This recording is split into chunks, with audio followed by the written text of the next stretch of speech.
Chers Torrefoléennes, chers Torrefoléens, l'an passé, j'avais commencé mon intervention en félicitant l'équipe de tennis de table pour sa montée en Pro A. Eh bien, ils ont réussi un nouvel exploit en se maintenant en Pro A grâce à une très belle phase retour. Nous continuerons à les soutenir de toutes nos forces et je vous encourage à assister aux rencontres au complexe sportif de la Vigne. À Torigny-Fouillard, il y a d'autres sports de raquettes qui s'annoncent. Ici, au Blanchet, avec la construction d'un complexe sportif 3 raquettes qui regroupera le tennis, le squash et le padel. Le padel, c'est un nouveau sport qui connaît un très fort développement en France. Le permis de construire a été déposé par l'architecte il y a quelques semaines et nous espérons un début de chantier en début d'année 2024 pour une livraison de ce complexe sportif au printemps 2025.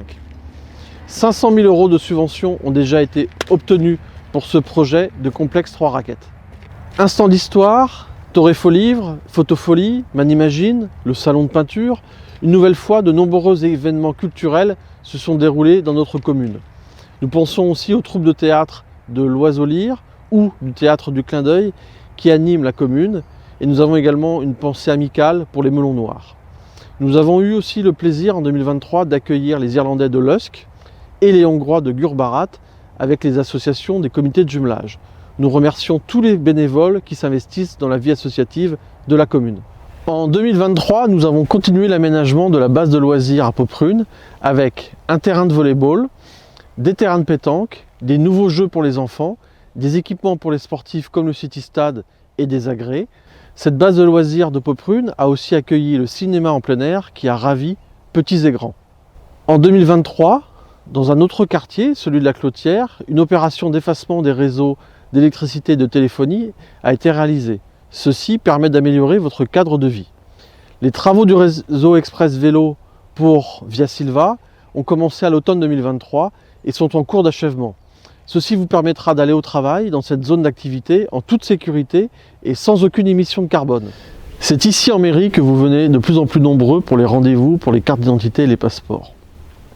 Vous êtes nombreux à profiter de ce service et j'en profite pour remercier les agents de la commune qui œuvrent au quotidien pour tous les services de proximité. En 2023, c'est ici en mairie que nous avons effectué les premiers travaux pour la rénovation énergétique des bâtiments communaux. L'objectif de ce premier chantier, c'est de réduire de 40% les consommations d'énergie et nous avons obtenu plus de 70% de subventions pour ces premiers travaux. L'année 2024 sera aussi placée sous le signe de la sobriété énergétique et nous comptons sur tous les usagers des locaux communaux pour mettre en œuvre cette sobriété. Et en 2024, projetons-nous sur l'année qui arrive. Un de nos projets phares, ce sera la création de 2 logements d'urgence et d'une épicerie sociale en lieu et place de la vieille salle du Guesclin. Je laisse la parole à Julie de Guillard, adjointe en charge de la solidarité, qui est sur place. Nous sommes fiers de vous annoncer la construction d'une nouvelle épicerie sociale répondant aux besoins des bénéficiaires de plus en plus nombreux et des bénévoles de l'association Sol Épi qui œuvrent au quotidien pour accompagner les plus fragiles. Nous aurons également 2 logements d'urgence mutualisés avec les autres communes du territoire afin d'offrir du répit aux familles en grande difficulté. Merci Julie pour ces précisions. Nous espérons là aussi plus de 70% de subventions pour ce beau projet. Nous savons faire preuve de solidarité pour les plus fragiles de notre commune. Nous remercions également le groupe Canaille Help pour son concert solidaire en faveur de l'épicerie sociale. Dans le domaine associatif, nous engageons également des études pour une nouvelle salle de billard qui sera située dans le quartier de la Vigne, avenue de la Perrière. Dans le domaine de l'éducation, nous allons lancer un concours d'architectes maîtres d'œuvre pour l'extension du groupe scolaire des Grands Préverts dans le but de regrouper tout le cycle élémentaire du CP au CM2. Nous estimons qu'il est important d'investir pour l'éducation de nos enfants. 2024, ce sera aussi l'achèvement d'une piste cyclable vers le Paty du Moulinet, vers Assigné. Vous pourrez emprunter cette piste cyclable dans les prochains mois. En 2024, vous pouvez aussi voir que sur la commune, il y a plusieurs chantiers pour des nouveaux logements, malgré la crise que connaît notre pays. Fin de l'aménagement de la ZAC de la Vigne, mais aussi des logements individuels, des logements collectifs.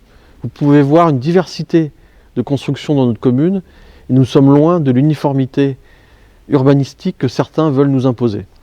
Pour que l'accueil des populations se passe le mieux possible, il est nécessaire d'assurer le développement des services de proximité. C'est pour cette raison que nous avons acheté un local qui a permis l'accueil d'un nouveau médecin généraliste.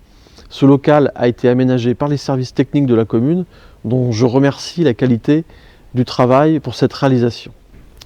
Et enfin, 2024, ce sera l'année de la livraison et de l'inauguration des ateliers de la Morinet, ce nouvel espace associatif et culturel.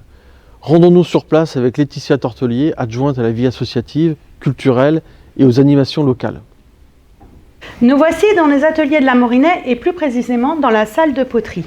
Cet espace a été mis à disposition des ateliers artistiques fin octobre pour leur plus grand plaisir. Le chantier à plus de 3 millions d'euros prend fin. Monsieur le maire, pouvez-vous nous en dire plus ?